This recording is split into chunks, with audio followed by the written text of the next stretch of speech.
Okay friends, आज मैं बहुत ही इम्पॉर्टेंट कॉन्सेप्ट डिस्कस करने वाला हूँ कि एक क्वेश्चन के माध्यम से किसी ने डाउट पूछा था फॉर्चुनेटली, एंड वही कॉन्सेप्ट डिस्कस भी करना है। ठीक है। रिलेटिव मोशन का ही एडवांस कॉन्सेप्ट है। रिलेटिव वेलोसिटी जो हम लोगों ने पढ़ा था रिलेटिव मोशन के अंदर, तो रिलेटिव मोशन का ये एक एडवांस्ड कॉन्सेप्ट है। सबको बहुत ही जो भी कॉन्सेप्ट डिस्कस होंगे बहुत ही ध्यान से उसको देखिएगा। ठीक है। I am discussing about question number 26 3.26। Okay, motion in a straight line का क्वेश्चन नंबर 26। ठीक है। और जिसमें ऐसा करके क्वेश्चन है, two stones are thrown up simultaneously from the edge of a cliff 200 metres high. Okay, तो उस क्वेश्चन के बारे में मैं डिस्कस करने वाला हूँ। उसके पहले कुछ उससे रिलेटेड कॉन्सेप्ट्स और डिस्कस करूँगा। ठीक है। आप लोग को याद होगा रिलेटिव वेलोसिटी के लिए मैंने बताया था, जैसे कि मान लो अगर ए का वेलोसिटी है कुछ एंड बी का वेलोसिटी है कुछ, तो velocity of A with respect to B निकालना होता तो velocity of A minus velocity of B हम लोग कर देते थे, right, with respect to ground जो भी है। ठीक है, यानी कि दोनों का वेलोसिटी माइनस कर देते थे। ठीक है। देखो, रिलेटिव डिस्प्लेसमेंट और रिलेटिव एक्सेलरेशन में भी सेम चीज फॉलो होगा। ठीक है। आप इमेजिन करो जैसे कि ये ओरिजिन है। ठीक है। ये कोऑर्डिनेट्स है कुछ 1 2 3 4। ठीक है। जैसे मान लो पॉइंट ए का डिस्प्लेसमेंट है जीरो के रिस्पेक्ट में यहां से यहां। ठीक है। This is the displacement of A. ठीक है। एंड लेट्स से बी का जो डिस्प्लेसमेंट है वो है जीरो से लेट्स से 4। ठीक है। This is the displacement of B. ठीक है। तो अगर कोई पूछेगा displacement of B with respect to A, ठीक है, relative displacement of B with respect to A, तो मैं डायरेक्ट एस बी माइनस ऐसे कर सकता हूँ, यानी कि एस बी हो गया विथ रिस्पेक्ट टू ग्राउंड, ऐसे हो गया विथ रिस्पेक्ट टू ग्राउंड, यानी कि 4 minus 2 that will B 2 units towards right, क्योंकि ये पॉजिटिव आ रहा है। और वही चीज डायग्राम में दिख भी रहा है, ए के रिस्पेक्ट में बी 2 यूनिट्स आगे डिस्प्लेस हुआ है। ठीक है। ग्राउंड के रिस्पेक्ट में वो बी 4 यूनिट्स डिस्प्लेस हुआ है ओरिजिन से, और जो ए है वो 2 यूनिट्स डिस्प्लेस हुआ है। ठीक है। तो मतलब जो रिलेटिव वेलोसिटी में कॉन्सेप्ट था, सेम डिस्प्लेसमेंट में भी वही चीज कॉन्सेप्ट लागू होता है कि नहीं। आप रिलेटिव डिस्प्लेसमेंट निकालना है किसी के रिस्पेक्ट में, तो दोनों का ग्राउंड के रिस्पेक्ट में जो है उसको हम लोग माइनस कर सकते हैं, आंसर आ जाता है। ठीक है। तो ये काफी कन्विंसिंग है। सिमिलरली एक्सेलरेशन के लिए भी सेम चीज होता है। ठीक है। ओके, एक्सेलरेशन का भी अगर बात किया जाए, अगर लेट से ए का कुछ एक्सेलरेशन है किसी डायरेक्शन में, बी का कुछ एक्सेलरेशन है किसी डायरेक्शन में, ठीक है, तो acceleration of A with respect to B अगर निकालना हो, क्या करेंगे, acceleration of A with respect to ground minus acceleration of B with respect to ground. अगर B with respect to A निकालना हो तो acceleration of B minus A आ जाएगा, राइट, यही डिफरेंस होगा। तो रिलेटिव मोशन में आप रिलेटिव वेलोसिटी हम लोग में भी बस एक हेडिंग में पढ़े थे, लेकिन ये सब चीज़ के साथ सिमिलर लागू होता है ना। रिलेटिव वेलोसिटी हो, चाहे एक्सेलरेशन हो, चाहे वेलोसिटी हो, डिस्प्लेसमेंट हो, कुछ भी हो, ठीक है, सबके साथ सेम होता है। ओके। तो अब हम लोग जब ये दो चीज तीन चीज समझ गए, ठीक है, तो जो इक्वेशंस ऑफ मोशन है, ठीक है, वो भी हम लोग अप्लाई कर सकते हैं रिलेटिव वेलोसिटी का कॉन्सेप्ट यूज करके, मतलब रिलेटिव मोशन में। ठीक है। मतलब कि मान लो acceleration of body A is constant, let's say 2 meters per second square. Acceleration of b is constant 3 meters per second square. I can write acceleration of b with respect to a will be 3 minus 2, that is 1 meters per second square towards right. ठीक है। अब मान लो initial velocity of A भी कुछ दिया है, let's say it is 1 meter per second. Initial velocity of B भी कुछ दिया है, लेट्स से 5 meters per second. तो I can write again initial velocity भी मैं लिख सकता हूँ b with respect to A 5 minus 1 that will be 4 meters per second. ठीक है। सिमिलरली रिलेटिव पोजीशंस को भी माइनस कर सकता हूँ। लेट्स से ऐसे दिया है समथिंग, ले लो 2 meters इन सम टाइम t, ठीक है, टाइम दोनों के लिए सेम रहेगा, एंड b दे दिया है 5। ठीक है। तो मैं रिलेटिव डिस्प्लेसमेंट s का b का displacement with respect to a कितना हो जाएगा, 5 minus 2 3। ठीक है। And this are in terms let's say time t। ठीक है। मैं बस ऐसे ही जनरल, ये जरूरी नहीं है ना, ये दोनों चीज हो गया तो वो टाइम पे डिपेंड करेगा कि फाइनली ये एस और ये वगैरह क्या है।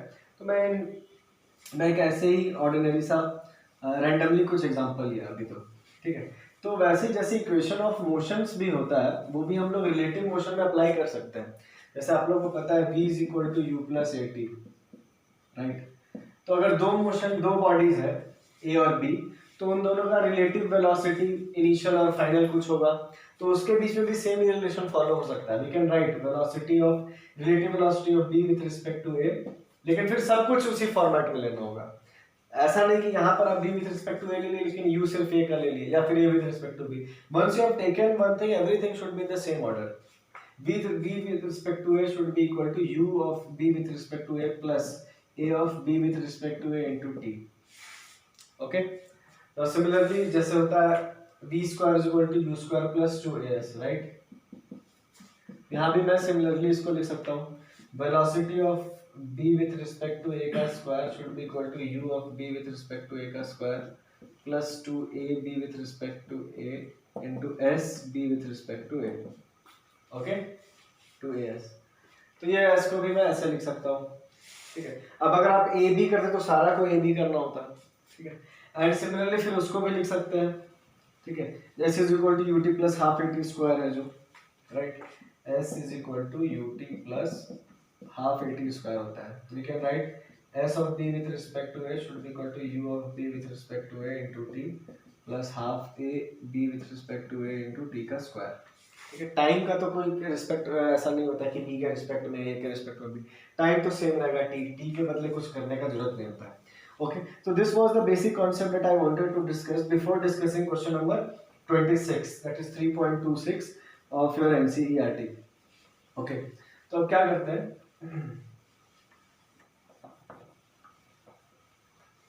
ठीक है, अब डिस्कस करते हैं क्वेश्चन नंबर 3.26। तो कैमरा पास ले लेता हूँ। Okay, so question number 3.26 NCERT. देखो क्या दिया है क्वेश्चन में, 2 stones are thrown up simultaneously from the cliff 200 meters high, ठीक है। देखो एक क्लिफ है, बिल्डिंग है, व्हाटएवर, इसका हाइट मेरे को दे दिया है 200 meters, ठीक है। यहाँ से मैंने 2 स्टोन को फेंका, ठीक है। Initial speeds 15 and 30 meters per second, ठीक है। दोनों को ऊपर फेंका, यानी मैं बोल सकता हूँ let's say this is body A, this is body B, ठीक है।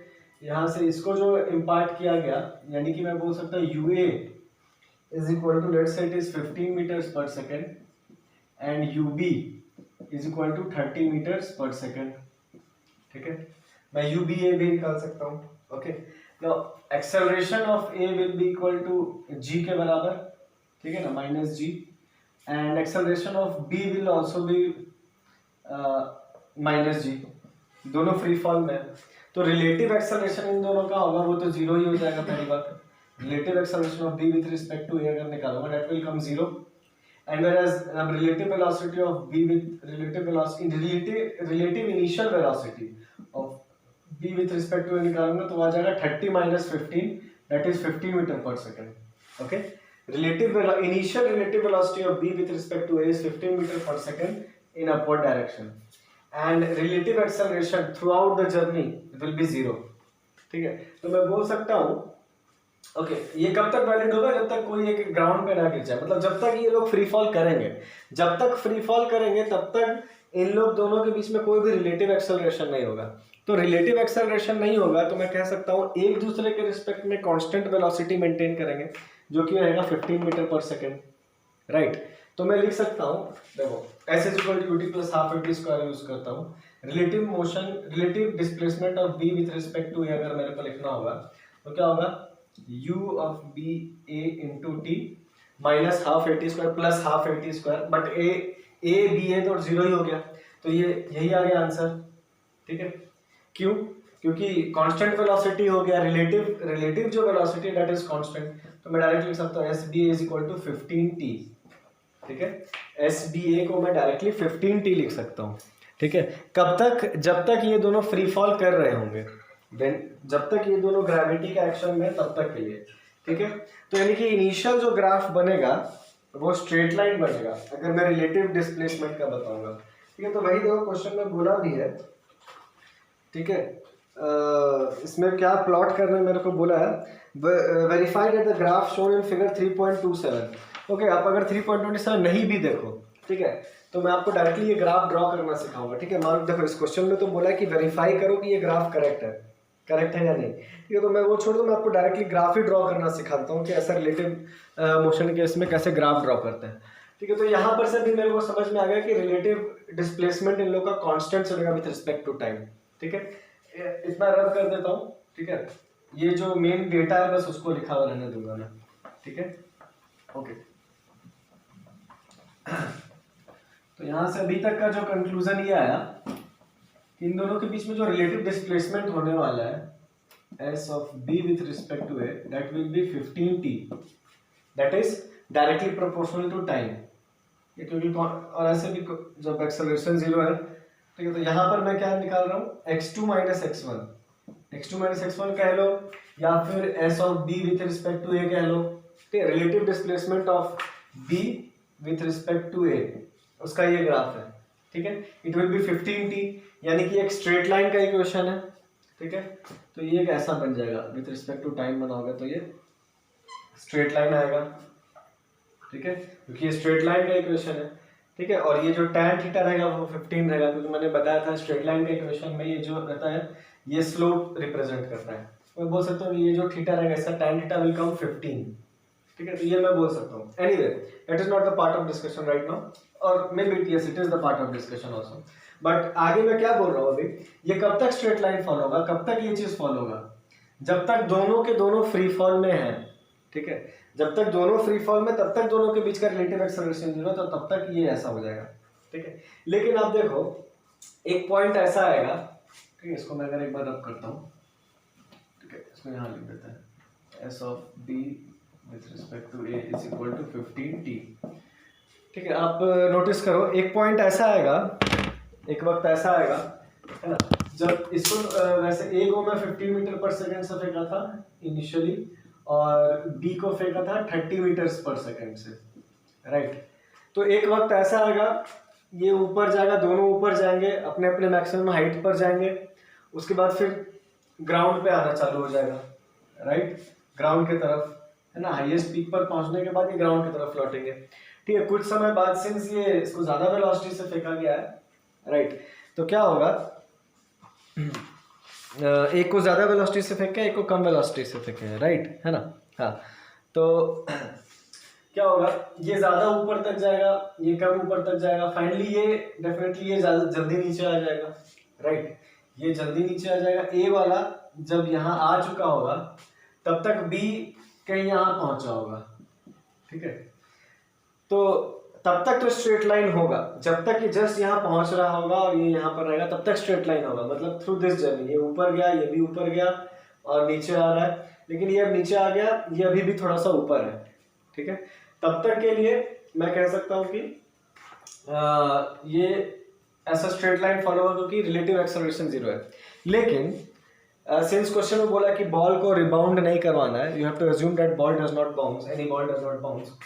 तो अब जब ए यहाँ ग्राउंड पे पहुंच गया, वंस ए अब ग्राउंड पे पहुंच गया तो ए तो रेस्ट पे आ गया है और इसका एक्सेलरेशन कुछ है नहीं, नाउ इट्स एक्सेलरेशन इज 0। ठीक है, उसको अर्थ खींच रही है फोर्स से, लेकिन उसके वजह से एक्सेलरेशन नहीं है क्योंकि वो फोर्स बैलेंस हो जा रहा है, नॉर्मल से कह सकते हैं, राइट। अब इसका एक्सेलरेशन नहीं है, इट इज एट रेस्ट, और इसका एक्सेलरेशन भी नहीं है, u भी मतलब वेलोसिटी भी 0, एक्सेलरेशन भी 0 है। तो अब जब हम इक्वेशन ऑफ मोशन लिखेंगे यहाँ, ये जो स्ट्रेट लाइन हो गया ये तब तक का इक्वेशन हो गया जब तक कि ये ग्राउंड पे पहुंच गया और ये नहीं पहुंचा है। तो अब हम लोग आगे क्या करने वाले हैं, आगे का इक्वेशन लिखेंगे इसके आगे के लिए। ठीक है, तो अब देखो अब क्या होने वाला है कि मैं जो रिलेटिव एक्सेलरेशन है, ठीक है, रिलेटिव एक्सेलरेशन जो है, relative acceleration of b with respect to a अब होगा कितना होगा, -g के बराबर, क्योंकि इसका 0 है और इसका -g है, तो रिलेटिव हो जाएगा -g। ठीक है, just because a is 0 and a b is -g, so a b a must be -g only. Okay, and बाकी चीज मैं सेम रखूंगा। ठीक है, मैं जो एनालिसिस हूं वो यहां से ही स्टार्ट कर रहा हूं। ठीक है, मतलब देखो u b a उतना ही रहेगा, ऐसा नहीं कि मैं अचानक से इधर से नया एनालिसिस स्टार्ट कर दिया। ठीक है। जो u था इनिशियल वेलोसिटी, तो इस पॉइंट को मैं पकड़ा था इनिशियल पॉइंट, ठीक है। तो uba जो है दैट इज स्टिल 15 मीटर्स पर सेकंड, दैट इज 30 माइनस 15, ठीक है। uba ये हो गया, aba ये हो गया, ठीक है। एंड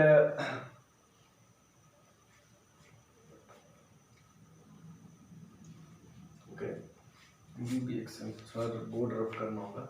टी हम लोग को पता है, ठीक है। टी भी actually we don't know, T का जरूरत भी नहीं पड़ेगा, ओके। एक सेकेंड, ठीक है। इसके बाद क्या कर सकते हैं, तो थोड़ा बोर्ड रब करते हैं।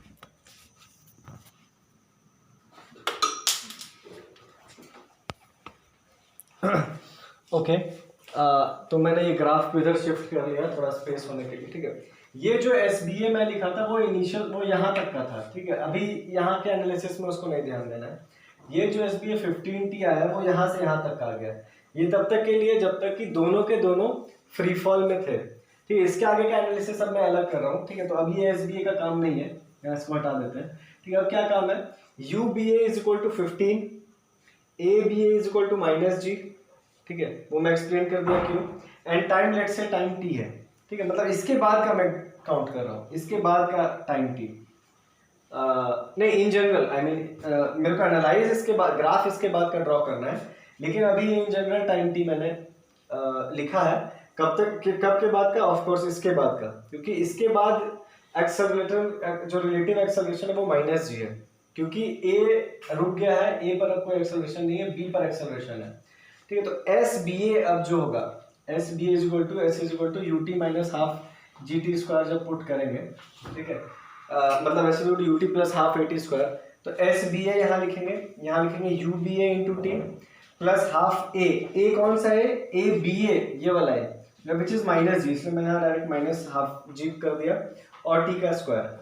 तो इसको फाइनली सॉल्व करोगे तो क्या आएगा, UBA यानी कि 15 into T minus half GT square, तो अगर 15T माइनस 5T स्क्वायर, ठीक है। तो ये क्वाड्रेटिक इक्वेशन का मतलब ये कोई क्वाड्रेटिक इक्वेशन आया है, ठीक है।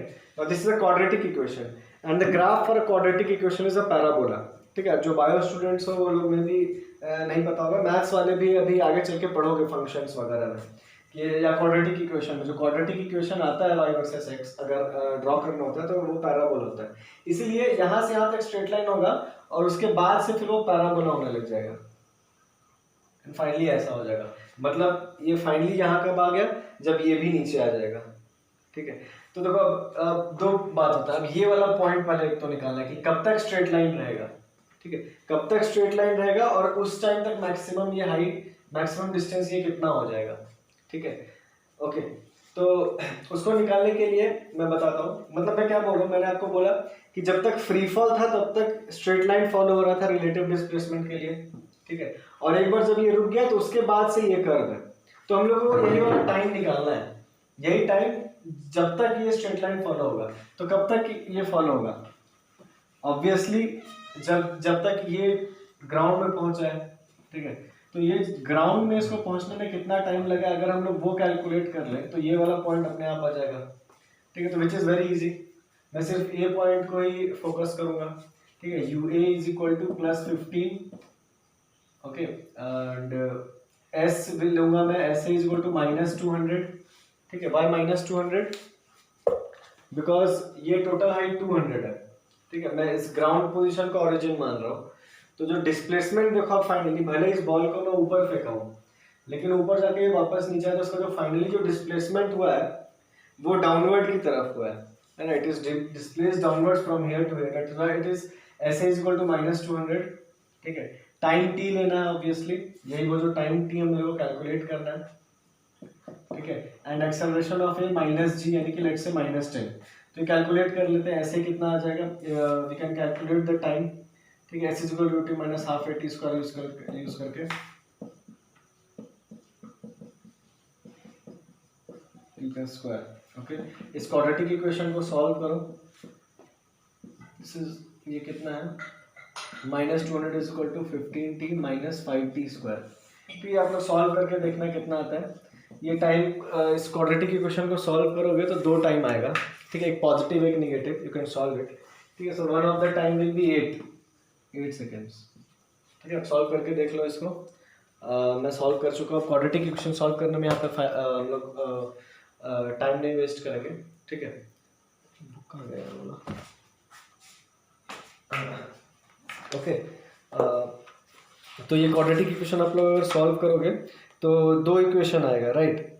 आई मीन टी का दो वैल्यूज आएगा। ओके, तो one of them will be t is equal to 8 positive में, and another will be t is equal to -5। तो -5 रिजेक्ट हो जाएगा, यानी कि हम लोग बता सकते हैं कि 5 सेकंड में ये ए वाला बॉल यहाँ से यहाँ पहुंच जाएगा। So this time will be 5 seconds, right. तो देखो आप ग्राफ में भी जो एनसीईआरटी में जो ग्राफ दिया है,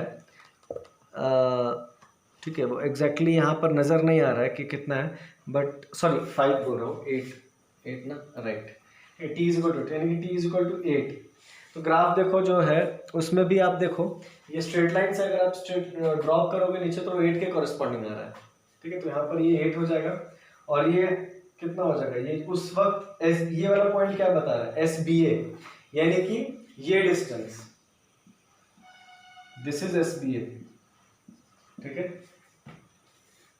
right, this is SBA which is maximum at this point, है ना। उसके बाद वापस से डिक्रीज हो रहा है। आप देखो SBA इंक्रीज होता गया, यहाँ पे मैक्सिमम, और फिर वापस से डिक्रीज हो रहा है।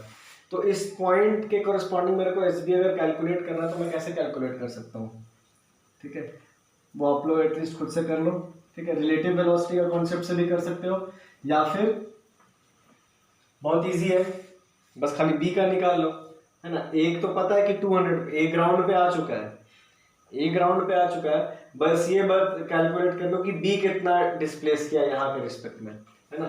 S is equal to B plus half AT use करके B के लिए आप ये डिस्टेंस निकाल सकते हो इजीली, SB, राइट, है कि नहीं। U पता है, T, A पता है, T भी पता है 8 सेकेंड, आराम से SB निकल जाएगा। ठीक है ना, सिंस टोटल इज 200 और आप ये निकाल सकते हो, तो टोटल 200 में से ये माइनस कर दोगे तो ये डिस्टेंस आ जाएगा। ठीक है, तो आप कैलकुलेट करके देखो which comes out to be 120, इसीलिए ग्राफ में यहाँ पे 120 दिया है मैक्सिमम। ठीक है, तो this will come 120, this will come 8, and ये ऐसा हो गया। तो मैंने यहाँ पर आपको एक्सप्लेन किया क्यों यहाँ पर ये स्ट्रेट लाइन आया। अगर एग्जाम में मतलब जैसे इस क्वेश्चन में तो दिया है कि वेरीफाई करो, अगर वेरीफाई करना नहीं भी बोलता तो आप लोग डायरेक्टली ये ड्रॉ कर सकते थे। ठीक है, this is the graph for relative displacement versus time. ठीक है, तो इसका मैंने क्या कॉन्सेप्ट है, क्या फंडामेंटल आपको क्लियर बता दिया है। थोड़ा डिफिकल्ट है तो मे भी आपको 2 बार देखना पड़ेगा। ठीक है, तो watch it, and if there is any doubt then you can ask me. Thank you.